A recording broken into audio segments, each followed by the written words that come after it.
Sometimes you just gotta walk into a bookshop and treat yourself to something weird. Hi, hello, and welcome, or welcome back, I suppose. I'll be honest, I try not to buy too many books. I already have more than will actually fit on my shelf, and, money. But sometimes you find something that stands out to you in such a way that it's just like, I can't not take you home. Like, most of the time, if I'm wandering around Waterstones or whatever, I get my little kick of going, yes, smell of books, good environment. But most of the time, I'll be totally honest, I take pictures of the books that are there and I will either check to see if they're already in my library on my next visit, because I'm there all the time. It's where I do most of my work, apart from the filming stuff. Or I will go on to reserve them. But I am aware that while my local library has a good collection of comics, manga, all that good stuff, I am also aware that not everything is available. And I saw this and was literally like, I gotta treat myself. And like, I don't know much about Paru Itagaki. Apologies for pronunciation, I tried to look it up. This seems to be what I've got, and it's not a native language. Obviously, I barely speak English, but I can, I've seen that she wrote Beastars, which is something that I am aware of. I want to read it, I want to watch it. I've heard the adaptation is very good. I'm also somebody who watches Drawfee quite a lot, and pretty much any time that I hear Karina talk about something on there, I feel like we're on similar brainwaves with some stuff, and I'm like, yeah, okay, I will keep an eye out for that. But that was all. I know about Beastars. I don't even know much about this author, but here we are. I just saw the cover of this and it is gorgeous, and I just needed to know what it was about, and the blurb did not disappoint. Whenever Mako Higari comes in contact with something she perceives as dirty, she gets a massive nosebleed. How can she find a loving partner and commit to a meaningful relationship when just touching another person makes her bleed out? Especially when most of the men she meets are sleazy creeps. Her first challenge might be learning to love herself. And how am I supposed to just put that back on the shelf and go, not today? Obviously, I decided to take that home.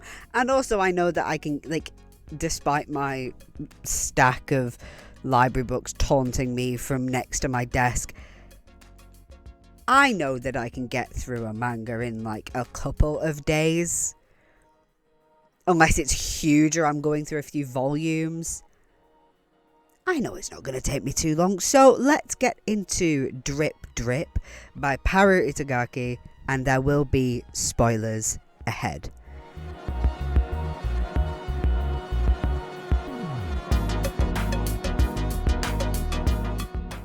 To be clear, this is a book for adult audiences. It has nudity, sexual content, and as you may have spotted in that blurb there is a lot of blood within this book. I just want to say that so none of it is a surprise when you go in. It is also talking about cleanliness, dirt, filth, that sort of thing. Now, while some of it's metaphorical, some of it isn't, and there are obviously therefore links to things like OCD and things like that, and I believe that is a term that's mentioned, or at least the idea of compulsion is mentioned. So if that's something that isn't easy for you to read about, I understand that. I am also somebody who doesn't understand OCD, so I can't say or anything with compulsions and things like that. It's not something that I've dealt with, and it's not like I know people who do struggle with OCD, but it's not something I know a huge amount about, so I can't say how well this handles it. But it's not literally just like OCD means dirty bad. It's not that, at least.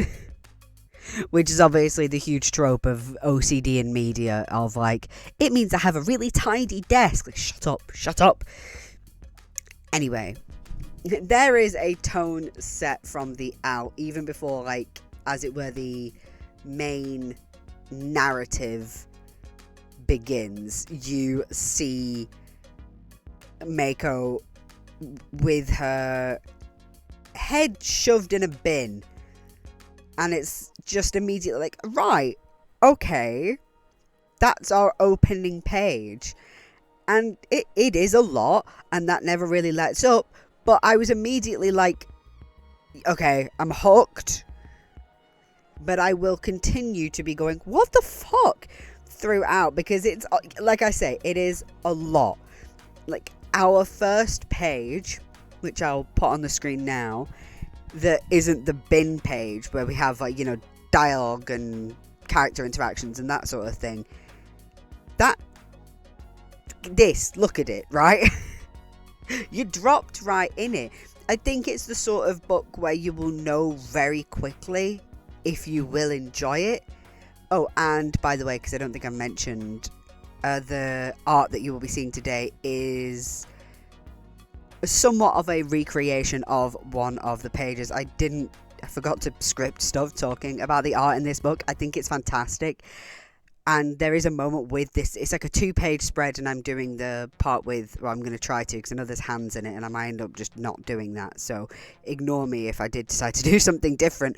But I loved that 2-page spread, and the side with Mako on it comes back later, and where she's like rethinking some stuff, and then underneath there's just this simplified version of her that you see in like the smaller panels, and she's just got these bug eyes sort of thing. It's so good. I love it so much. The art style, mwah, beautiful. I love it. And I like that you see different levels of, you know, detail and simplicity even on even per page. And I think I really like this style, and I'm not saying that I'm trying to recreate it necessarily in my piece that you will be seeing, or hopefully will be seeing. I'll be doing my best, but I also know that I will be doing colour, maybe, because I like doing colour. I like practicing with colour, but maybe I will just try and recreate the thing, because it's very nice. But anyway, where was I? Yeah. You will know very quickly if you will like this book. I did.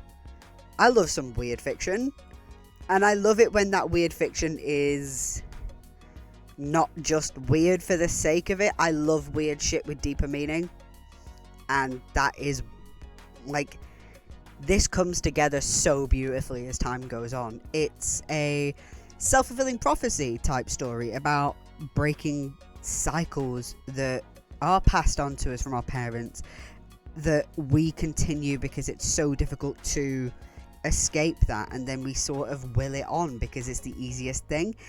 And it's just a weird and wonderful story about a girl who tried to give herself a death-inducing nosebleed by shoving her face in a bin, but also it's about learning to love yourself, and oh my god. Like, she uses her nosebleeds as a way to, well, for want of a better phrase, sniff out the creeps. You know, if she has a moment, an intimate moment with someone, and she bleeds, be gone, go, no longer valid in the life. But then she finds someone she can be intimate with, who doesn't mind about the blood, and it's great, but turns out he's incapable of feeling attraction beyond sex. The word aromantic isn't used, but I would perhaps say that would be a correct term. Like, he doesn't feel any romantic attraction, and that's what she's looking for. And so it's just a case of like, well, shit. So she manages to find somebody else, and she can be intimate with them without bleeding. So great. That means that they're, for want of a better, like, I just Let me try that again. She then goes on to find somebody else who she can be intimate with without bleeding, at least for a while. So that must mean that they are clean, at least to her body. But it turns out he's a massive wrong'un, but he's really good at covering it up. He's really good at making himself clean, but the dirt is very deep.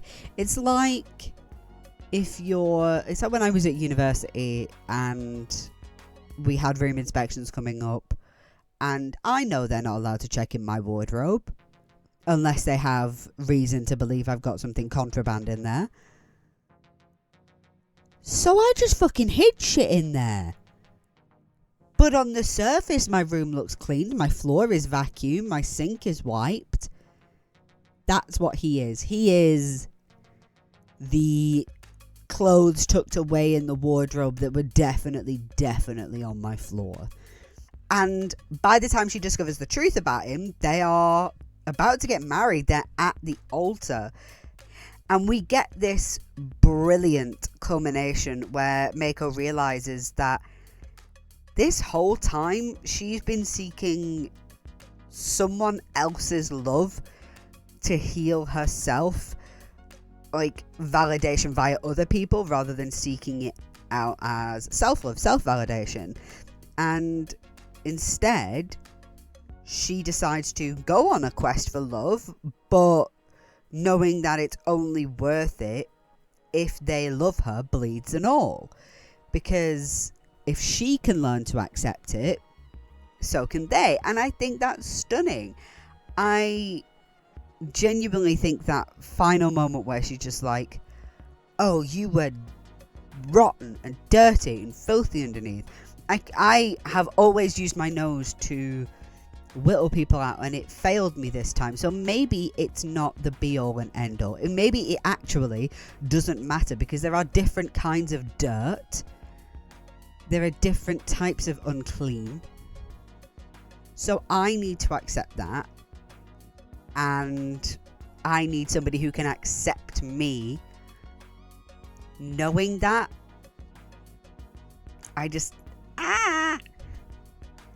And I can easily see myself reading it again. I will be on the lookout for B-stars if my library request doesn't go through, because I've had to put in a special request, not just a regular reservation. It literally just means that I'm requesting it from outside my local county.